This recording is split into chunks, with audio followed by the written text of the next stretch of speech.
All right, Saagar, what's on your radar? Well, conservative radio host Rush Limbaugh, he died over the week, spawning a lot of terrible takes. Many people, classless people, danced on his grave. Others venerated him as if he was the second coming of Jesus Christ. I'm not particularly interested in either of those conversations. The one I am interested in, and the one I wish we were participating in, is what did Rush's rise, dominance, and shaping of the American right mean to the right as a political movement? And now it is a major inflection point. What should they do? So, as usual, I turn to Ross Douthat of the New York Times, who was one of the 4 New York Times authors invited to discuss Limbaugh's passing. Ross notes that at the beginning of the Reagan Revolution in 1980, one of the key gripes of the many people is that there was no right-wing competitor to the mainstream media, that conservatism generally did not have a footprint relative to its size in the country, which was around 55% within popular culture, and that outside of a few commentators, there was really no ecosystem to participate in. Rush changed that, of course. He was the very first to give birth to the system that gave us Fox News and the current digital conservative space, and now podcast influencers. In that way, he was a genius, of course. But Rush's success itself had some downstream problems for the right. As Ross notes, quote, Reaganite conservatism in the 80s was a 55% proposition, popular with younger voters, with only a mild version of today's yawning gender gap. But if you don't need 55% of the country to build a huge talk radio audience, or an incredibly successful cable news network, or a vast online ecosystem, you need a passionate audience, a committed audience, a church of ditto heads. It's a cliche on the internet today to say, if you want to make real money, don't go big, go niche. Get 1,000 or even 100 true fans. That's a great business model, which Rush embraced at the time. But the problem is that it's not a good political strategy. Ross again nails this dynamic, pointing to how Roger Ailes essentially took Rush Limbaugh's show and put it on TV in the form of Fox. And from there, many Republican politicians began to take their cue and realize the way to win an election in a deep red district was to be beloved by the right, and it's an easy way to become a celebrity. This insular dynamic, more than anything else, changed everything about the right. As Ross writes, quote, as Conservatism, Inc. became more of a world unto itself, it sealed out bad news for conservative governance, contributed to debacles that doomed Republican presidents, Iraq for George W. Bush, COVID for Donald Trump. These debacles helped make conservatism less popular, closer to a 45% than a 55% proposition in presidential races. A blocking coalition, but not a governing one. And this, in turn, made the right's passionate core feel more culturally besieged, more desperate for safe spaces, where liberal perfidy was taken for granted and the most important reasons for conservative defeats were never entertained. Sound familiar? After 9/11, this ecosystem is what vociferously beat the drum for the war in Iraq. But worse, well after the invasion, when it was clear the entire thing was a disaster, this ecosystem is what defended President Bush as some sort of hero and smeared the many early dissenters of the war as unpatriotic. I was becoming politically aware at this time. I can tell you, even as late as 2006, when Iraq was basically descended into all-out civil war, even among the Republican faithful, it was not okay to say anything about how much of a disaster that it was. Or look at today's politics. Trump himself is the perfect embodiment of a lot of this. He won the presidency by the hair of his teeth, a feat unmatched by Mitt Romney or John McCain, certainly, but still, he lost the popular vote in 2016. The response was not, oh wow, we barely won, we should probably figure out how to win more. It was 3 million people illegally voted. Okay. That's not a problem when it's just one guy who says this. But of course, people came out of the woodwork to try and prove it, and it became an article of unchallenged faith in conservative media. Then it manifested itself even worse during Stop the Steal. Trump lost the election, again, barely, with results that stunned me and everybody else. Minority voting shares, huge win in Florida. We're talking 45,000 votes go a different way, and he's in the White House. Look, it sucks to lose, but many people could have said, what exactly happened here? Can we learn from it? Can we replicate? Can we build? No. It became the election was stolen. That was it. Ecosystem kicked in again. When Fox, by and large, refused to go along with Stop the Steal, Newsmax and OAN filled in the gap. Or random Twitter so-called statistical gurus and more. Like I said at the time, you could try as hard as you can to go highbrow Stop the Steal. Someone will always come in and go full Dominion. As Ross describes the conservative ecosystem as evangelist today in relation to figures like Reagan and Buckley, he writes, quote, "In its place today is a fantasy politics, a dream politic, that's fed by a deep feeling of grievance and dispossession. Part of this feeling is justified, insofar as liberalism really has consolidated cultural power everywhere outside of conservatism, Inc.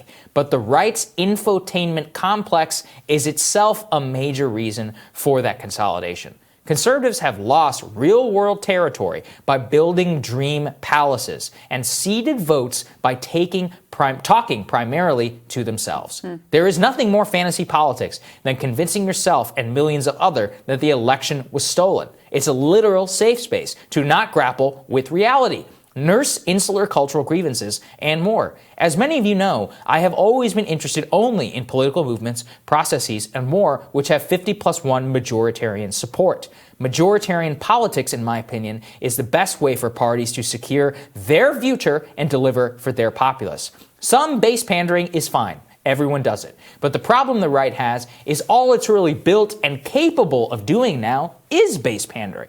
Its organs are not designed to appeal to the masses. And the longer that dynamic continues to be the case, the less likely it becomes every day they can actually win a popular vote election in modern times. And everything about this, Crystal, is reinforced by our current politics. Donald Trump this week, we'll talk about this later in the show, going to CPAC, he's like, I am the ruler of the Republican Party. Unequivocally true. Yeah. But what does that mean? Does that mean that party can actually win a national popular vote election? No. Even can it win as close as it did in November? I don't think so. Not after January 6th and not after what we see. And then who are the people who are on the rise?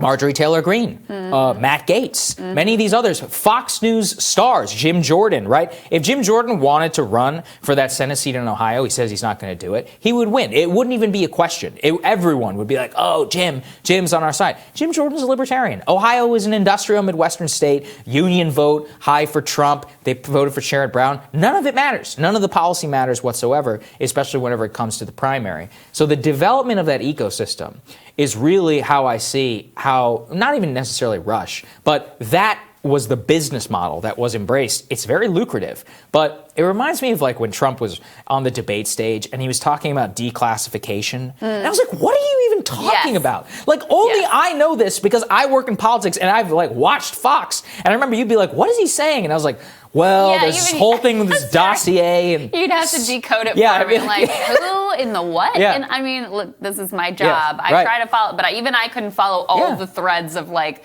the right-wing media ecosystem. It also reminds me of something we talked about a lot in the election, which is that Trump was finding himself on the wrong side of like 80-20 issues. Yes. Right? On minimum wage. Right. On minimum wage. On coronavirus. Like the whole denial of reality with coronavirus was wildly out of step. It is amazing. And imagining that Joe Biden is like some Marxist who's going to bring in a socialist agenda or whatever.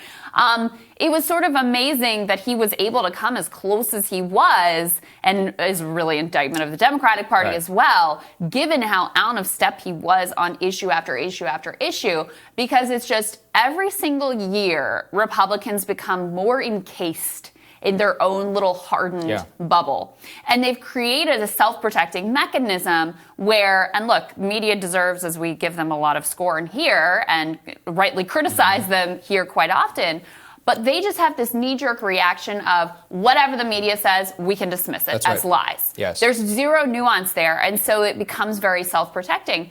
And then with Rush 2, you see the way there's this conservative pipeline of information. We saw it play out last week with the Texas windmill thing. Oh, yeah, that's right. Where, the minute that there was this issue in Texas, a state that's completely run by Republicans, where the biggest, if you want to make it political, which you certainly, can make a case here, it had to do with deregulation, not having enough money to actually winterize the stuff so that it wouldn't fail when there's freezing temperatures. Or ignoring warnings. But immediately they seize on, there was a windmill that froze, and they were all in on that. that. I mean, it was amazing to watch, like how quickly, the very next day, all of them on the same talking points. And that partly comes from that Rush Limbaugh to Fox News, Newt Gingrich also an important part of creating this conservative media ecosystem. So there's just like this talking points pipeline that's not matched on the left with the same level of discipline. The last thing I'll say about this is, they realize that the Republican Party leadership realizes they don't have, as much as they'll say, oh, it's a center-right country, they don't actually believe that. No. And you know that because much more of their energy is devoted to how do we keep people from voting? How do we make sure that we only have, like, the voters we want able to show up at the polls and vote? There was a piece in The Hill. I may actually do a radar on this because I think it's really significant. Republicans are spending a lot of effort in state legislatures right now to ban or make it very difficult to do ballot initiatives. Why? Because when people actually get to vote on these things, like the minimum wage, they go in they don't go along with the Republican conservative orthodoxy, which has become wildly out of step with most of the population on economic issues in almost every state in the country. Right. So that's the direction that they are going in, of rather than like, hey, let's reassess, let's try to appeal to a broader base. It's let's try to make sure that a smaller number of people can actually vote. No, and that they've embraced this now for a long time. And this is the problem, which is, and I looked this up. Rush Limbaugh died worth $500 million. It was very lucrative for him. But was it lucrative for the rest of the Republican Party? I mean, and Ross has taken a lot of heat for writing this column. Because at the end, he writes that ultimately Limbaugh's project was a failure. If it was popularization of conservatism, then this was a complete and total failure. That is unequivocally true. I don't know how you can look around and say that it's not true in terms of the popularization. You could look at any poll on any of the issues that, Limbaugh and others purported to care about in 1987, and almost every single one of those has gone the opposite way. Maybe you played a role in that. But I don't blame him because it's like not his job to be an organ of the right. It's supposed to be political people. The problem is that they also realize, they're like Newt Gingrich. Newt Gingrich is a very famous man amongst 23% of our population. He probably can't walk down the street in a deep red state. But, 75% of the country probably hates him. Same thing with Rudy Giuliani and others. It can be very lucrative to be paid and loved by 23% of this country. Dramatically lucrative. You can make millions and millions and millions of dollars. But that's not how you actually win a political election. Now, this is the biggest problem that the right is going to have going forward, and I see no solution. Especially, they've almost tripled down on this. Trump, obviously, of course, is going to use his own popularity in order to just continue the cleavages. And I think it's going to be a big problem for years to come. Next on Rising, Colin O'Hara and Jonathan Easley are going to be here for Team Rising. That's after this.